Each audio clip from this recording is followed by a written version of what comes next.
Hi guys, welcome back to my channel. Thank you so much for tuning in.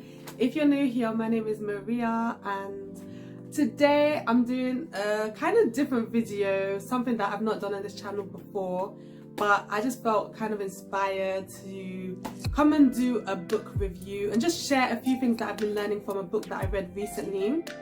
So I didn't share any of my goals at the beginning of the year on this channel, but one of my goals was to read more books, and it was to read one book a month, which I've not actually kept up with, but I actually managed to finally finish reading a book from start to finish. That book, as you guys will see from the thumbnail and from the title of this video, is a book by Kingsley Okonkwo called When Am I Ready? I think because especially on this channel, I obviously speak about relationships, I speak about singleness, I speak about dating, and a lot of people have commented on some of my videos on dating, just kind of asking questions and just wanting to know a little bit more in terms of preparation. So I think this book has really given me good knowledge when it comes to that I'm here to share today. So if you haven't already, then you guys know what to do. Make sure you like, share and subscribe to the channel, join the family, join me on this journey, and I'm sure by the grace of God you will be blessed. So let's get right into it. So there's about 7 things I'm going to share, 7 key takeaways that I took from reading this book, When Am I Ready? The first one, which I think is so key, is that the foundation determines the strength of the building. If you've been following my channel, following my journey, you know that I speak about this here and there, especially when it comes to those who are in their 20s, but it can apply to anyone, that taking that time to really just build foundation, get the foundation right before starting to build is so key. That was something that was mentioned in the book, which I'm so glad it was mentioned, and it really stuck out to me. Think about it, guys. If someone was to start building a house without actually laying the foundation, the house won't be able to stand. The same way, if the house is already built and there's a crack or a problem in the foundation, it's harder to amend the foundation when the house is built than when the house is not already built. So that was a key takeaway that I took from this book, that the foundation is so important. Because of that, you must lay a proper foundation. So I guess that's one way to kind of determine, okay, am I ready? If you're still single and you're just thinking, okay, I'm waiting, the man hasn't come yet, I'm still waiting, that's one question that you can ask yourself in terms of whether you are ready. What is your foundation? Is your foundation on solid rock or is your foundation on sand? And I'll leave a scripture on the screen somewhere, which I think really goes into that and explains it more. And yeah, I pray that you get a revelation from that. So the second one, and I mentioned this in my previous video, guys, and I cannot emphasize it enough. And I'm so glad that it was mentioned by Pastor Okonkwo in this book, because he was talking about the importance of being the right person. And I just feel like, yes, we talk about it in society and we say, oh, you need to be the right person. This whole thing that goes around in terms of, is he the one? Is she the one? But if I'm being very honest, one thing that I've had to learn, and one thing that this book reminded me of, is the importance of us being the one, if you want to put it like that. The importance of us being the right people in order to attract the right people. When it comes to life, right, you attract what you are. So your being is so important in terms of the things that you will attract. So many people comment on my channel and they're like, oh, I want a husband, and you know me, I'm not a matchmaker, you know what I'm saying? But at the end of the day, like, I get it, and I get obviously the fact that yes, we have desires for these things, but are you making the right moves in order to be the person that God needs you to be for that spouse that you are praying for? It's a deep question, guys. Like, are you the person that type of person that you are desiring to get married to, or the type of guy that you would want?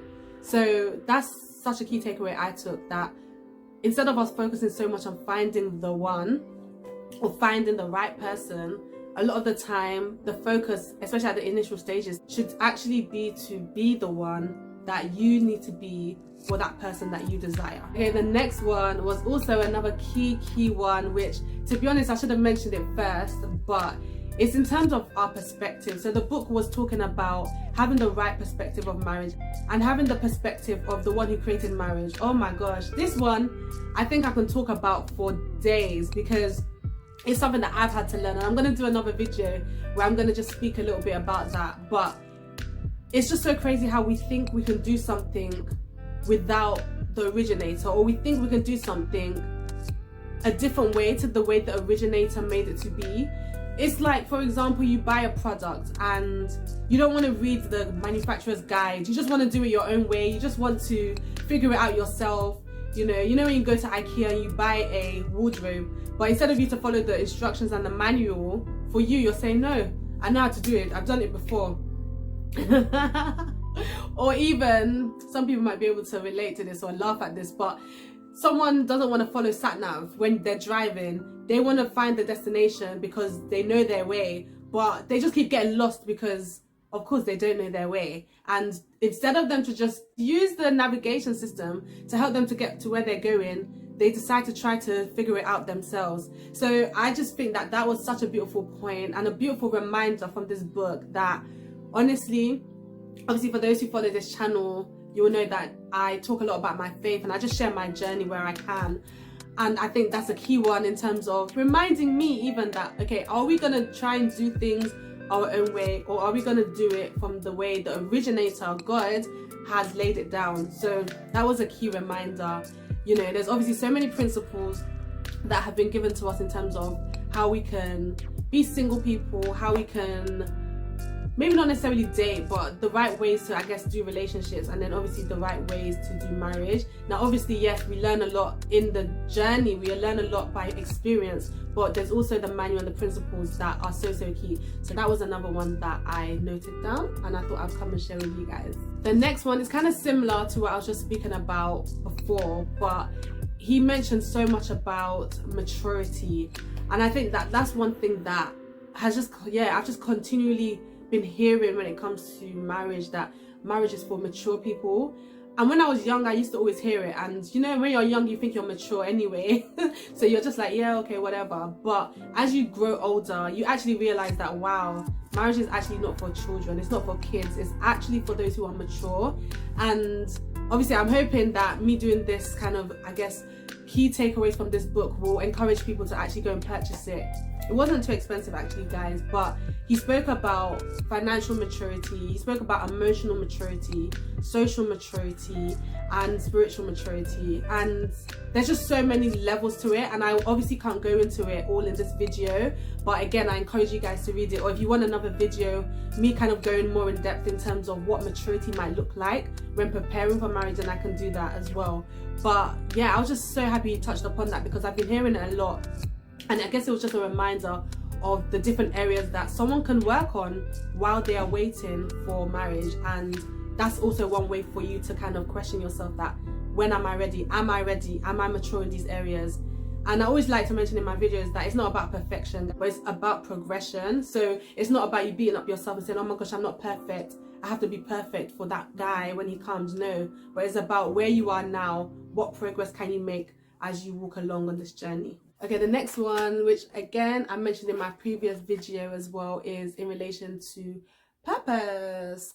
And yeah, I love speaking about this because I feel like even though you're not going to know, like 10 years down the line, 15 years down the line, 20 years down the line, what your life may look like or what you're necessarily called to do entirely, but one thing that I actually love to say is that what is your purpose and your assignment for this season? What are you supposed to be doing in this season while you are in the wait, while you are waiting? So that's another key thing I think can be a question to be asked in terms of, when am I ready? Are you doing what you're supposed to be doing in this season? Because a lot of us think that, oh yeah, when I get to that point, when I get to that age, then I will do this and that. But if you're not doing it now, what makes you think that you're going to do it at that stage? So there's an element of being faithful with the little. So I guess the question for us is, are you being faithful with what you are given in this season? Are you being faithful with what you are to do now? And that's what I took from the book when he was talking about purpose. Yes, it's so important to know your purpose and know direction in which you are going, especially before committing. However, the easier question that we can ask at this moment is just, am I doing what I'm supposed to be doing in this season? Am I fulfilling the assignment that I'm supposed to be fulfilling, or am I just doing whatever? And then the final one that I'm just going to touch upon, the final key takeaway that I took, which I think is so important, and I'm actually glad that I left it to last, but it's to not allow other people's negative experiences to becloud your perspective. And I think that this is a key one, because it's hard.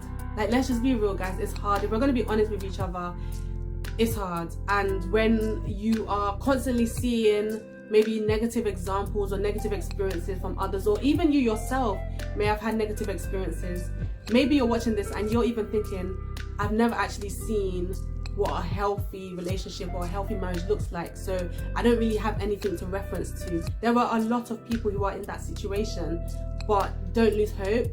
And I feel like the worst thing that one can do to themselves is to start a relationship or to start a marriage with that idea that it won't work out, already concluding that it will fail. The best thing to do is just to go in with faith. So that was another key one that I took down, and yeah, that's one I'm gonna just leave you guys with to just kind of take it all in. But yeah, overall anyway, I really enjoyed reading the book. Like I said, this is the book. I'll put it on the screen for you guys, and I'll try and find a link as well that I'll put down below. But I think that I would definitely recommend this, especially for those who watch my videos who really loved the video that I did on dating. Obviously, if this video is not for you, maybe you're married already, or maybe you're not even looking for marriage, then do share this video with somebody else. I will definitely give the book a good, very, very good review. It was a great read, not too expensive, it wasn't too long, and it was also very relatable and very, very practical. And I'm just going to use that as an opportunity to tell you guys about the Love, Dating and Marriage Conference that's happening in the UK. So for those who are my subscribers who are in the UK, Pastor Okonkwo, who actually wrote this book, will be coming with his beautiful wife, and they will be having a conference here in the UK. I will put all the details in the description box, and I will also put a promo video at the end of this video. So if you are free on that date, then do make sure you get your ticket and get more wisdom. Literally, this book is filled with so much wisdom, but I'm sure at the event you will get even more wisdom. If you haven't already, guys, you know what to do. Make sure you like, share and subscribe to my channel, and also make sure that you share this video with a friend, and also comment below one key takeaway that I mentioned that is really sticking with you and that you're going to take away from this video today. So guys, thank you so much for watching as always, and I look forward to seeing you all in my next video. Until next time, peace out and God bless. Hello, Daddy. Hello, Daddy. Hello, Emma. How are you? Daddy, I'm in trouble. I'm in trouble. I'm in problem. You are not in trouble in Jesus' name. Don't talk like that. What's the problem? It's this morning now. I woke up this morning. Then I saw my wife. She was already awake on the bed, sitting and just looking at me. Imagine, she was just looking at me while I was sleeping with trouble eye. Did you ask her what's wrong? Did you ask her why? Yes, I asked her. I say, babe, what's the problem? She answered. She said, I'm fine. Okay, she said I'm fine. Yes. Is it I'm fine or I'm fine? Is it Fado or Miss or? Yeah, it's Fado. I'm fine. That's what she said. You are in trouble. Let's pray. Let's begin to pray. Start fasting now. You are in trouble. Okay, sir. In fact, you know what? I'm going to London. I'm going to the program in London. I need it. I need the program in London.